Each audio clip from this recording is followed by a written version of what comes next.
This is the Fundamental Data Structure series, and today we're going to talk about stacks. We'll define stacks, talk about design, performance, use cases, and finally, we're going to implement a stack in C++.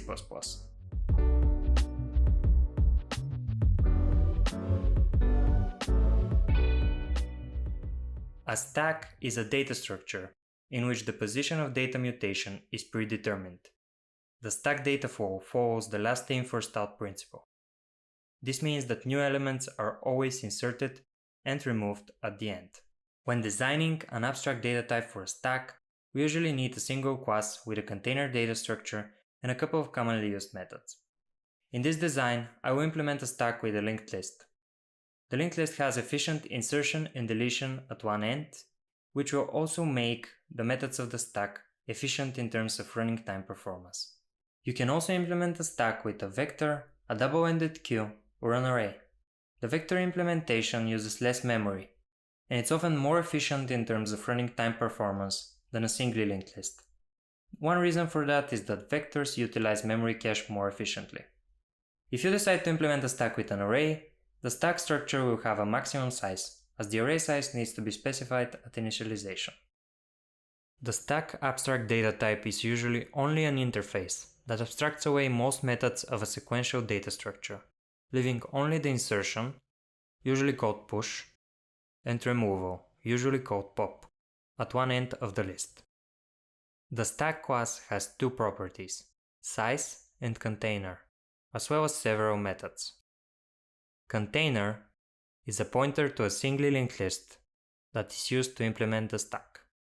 Size contains the quantity of data elements in the stack. Push adds a new data element to the top of the stack. Pop removes the data element from the top of the stack. Top returns the top data element of the stack. IsEmpty returns true if the stack is empty. GetSize returns the value of the size property. All of these methods can be implemented to run in constant time. The linked list design, which we are discussing in this video, will have constant time performance for all of its methods, as shown in the table. Let's discuss some applications of the stack data structure. One of the first mentions of stacks in the context of computer science is by Alan Turing in 1945. He used the terminology bury and unbury to describe what we nowadays call push and pop in a stack. Turing needed the stack concept to order the execution of subroutines. This is one of the fundamental uses of stacks up to this day. In modern computing, that concept is called a call stack of a software program.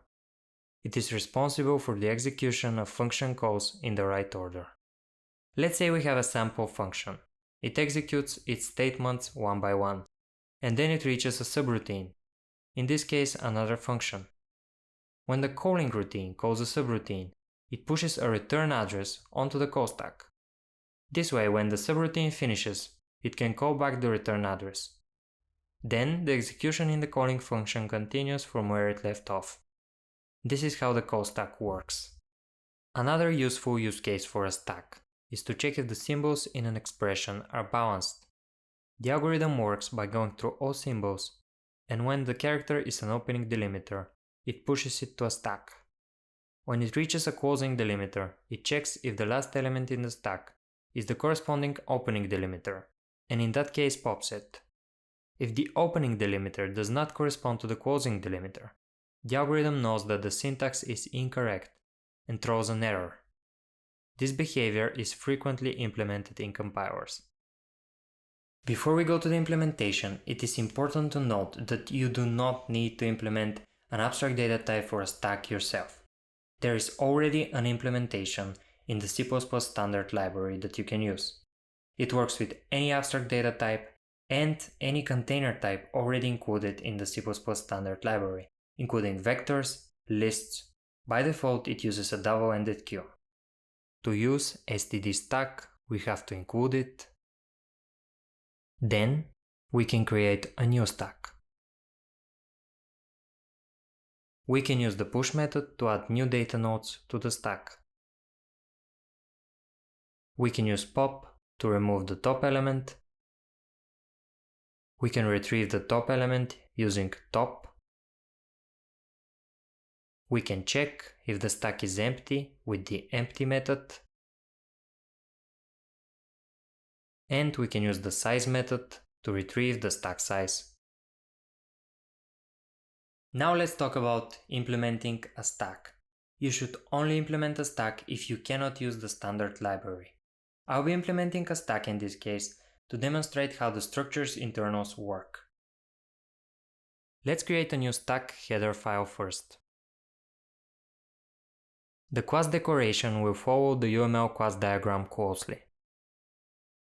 We define a stack class.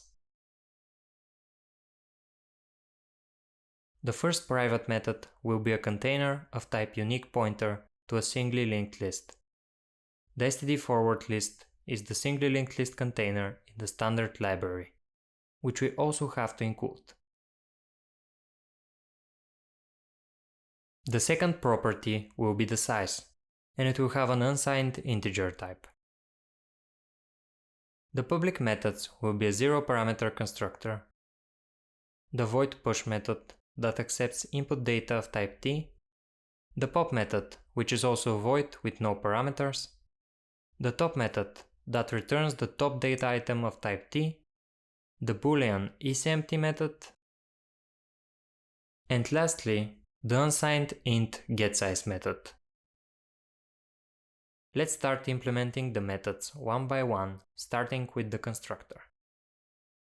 It only has to set the container to a new forward list and size to 0.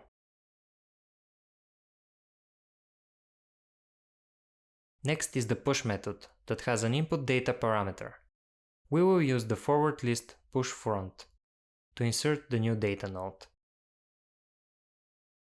We also have to increment size by 1. The pop method will use the pop front method of the forward list to remove the element and decrement size. Notice that we need to do something if there are no items in the structure. To do that, we will check if the stack is empty with the not yet implemented isEmpty method. And in that case, we should throw an exception. We'll create a custom exception for that. To do that, we will include exception from the standard library, and we will define an underflow exception class, which inherits from std exception. It only needs to implement a what method that should return a string explanation of the exception. Finally, let's throw the new exception when the stack is empty. The top method is straightforward. We just return the container front method, which will retrieve the top item. As the method has undefined behavior if the stack is empty, we will again check with the isEmpty method and return null if that is the case.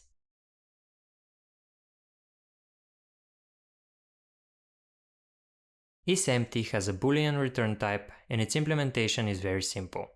It only has to return the check if size equals 0.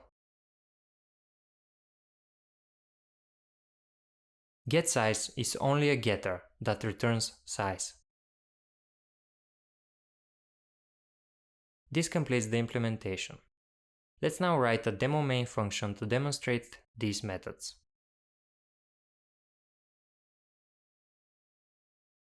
We have to include the stack.h file. We'll first create a new stack instance. We'll push a few elements to the stack. I'll just do 1, 2, and 3. Now we'll output the top element of the stack. It should be 3. Next, we'll pop an element from the stack. We'll output the top element again. It should now be 2.